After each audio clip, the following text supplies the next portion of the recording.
Hey Gearfax friends, we're back again looking at the vintage Boss ME-8. How I love this pedal. It was one of my original ones when I first started playing in bands back in my 20s. The previous owner of this particular pedal has programmed in a lot of weird sounds, so I thought I'd share some of them with you.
Closer look at the front panel now.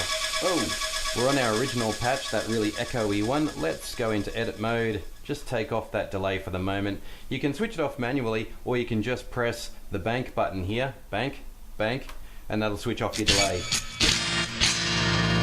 So I've still got that pitch shift associated with it as well, and I could turn that off by pressing number 4.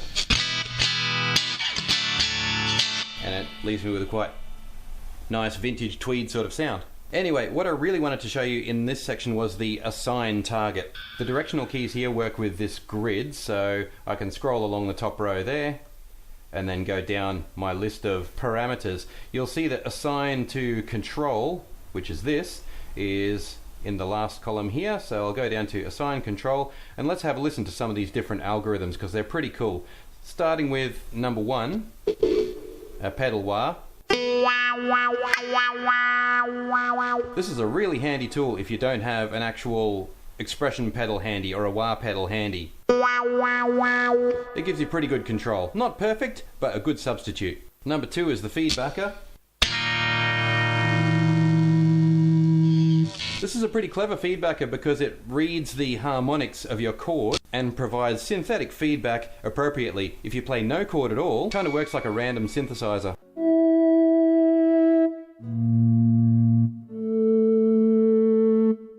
Anyway, moving on with these control assigns though. 2 is a ring modulator. And it kind of climbs you into it.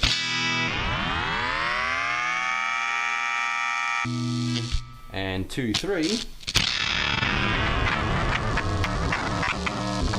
This one can be really dramatic. This is the intelligent ring modulator.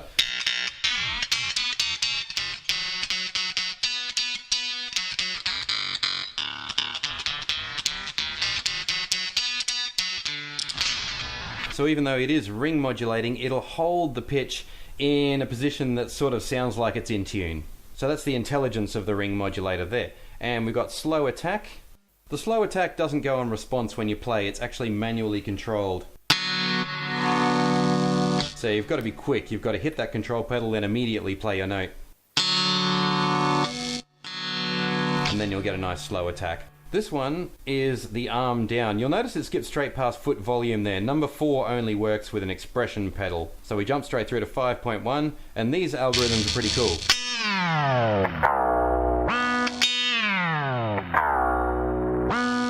So it's simulating whammy control, but again without the need for an expression pedal. It's doing it all just by a switch. The next one is arm down number 2, which is not going down so far. And I think that's pretty cool because you can bend up just by playing the strings, but bending down can be a little bit more tricky. So a pretty handy tool if you've got a tricky solo to play. Moving on to 5, number 3, arm down 3. This one sends our pitch down, but also cancels out the dry signal, so all you get is the pitch shifted effect.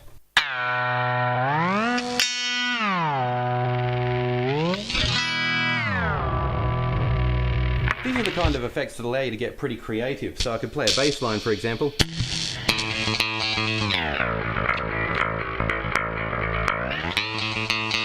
And of course, if you want to do that, you go ahead and add overdrive and fuzz and all the other effects that can make your low notes really impressive. 5/4.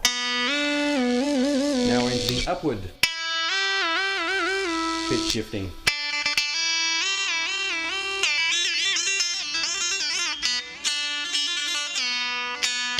And again, with soloing, it can make it more interesting and add one more dimension to your melody.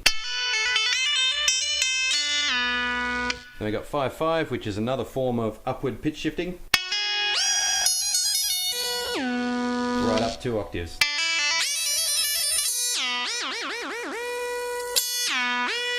Or is it just 1 octave? 5/6, trip. This is a trippy effect. So you've got 2 octaves up as well as dry signal coming through.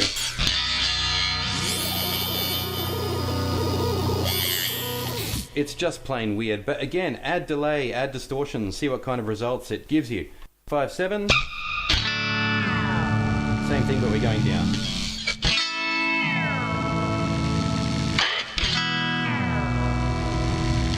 Vibrato is just really nice. It just adds a really nice, sweet, if a little digital sounding vibrato to your notes.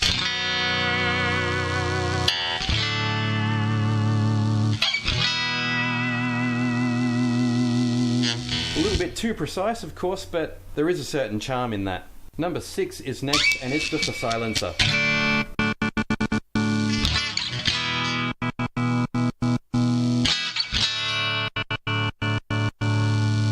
So you can get really quite percussive and interesting with the gate on the CTL pedal. 7 is just a tap tempo, so your delay will switch over to whatever you're tapping out on this one. And then after that, we're in section 8, 1, 2, 3, 4, 5, 6, and they will just switch on or off various effects in your chain there. So you can switch your distortion on and off, your harmonizer on and off, chorus, delay, reverb, or you can go straight into tuner mode, which is the mode we're in right now. So if I press this, straight into tuning.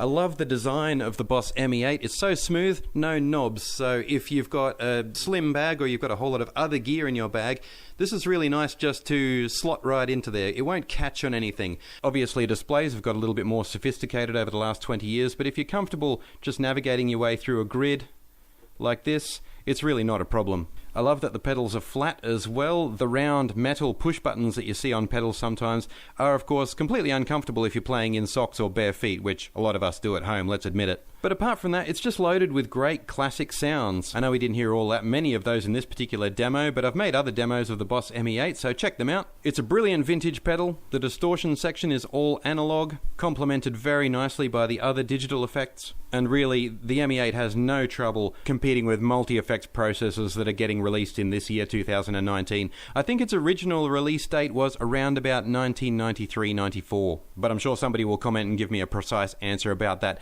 Anyway, that's it for today, GearFacts friends. Boss ME-8, one of the classics. Thanks for liking, commenting, or subscribing. Please hit that little bell icon so you'll continue to get alerts for more GearFacts videos. We're uploading pretty much every day, and I'll see you on the next one.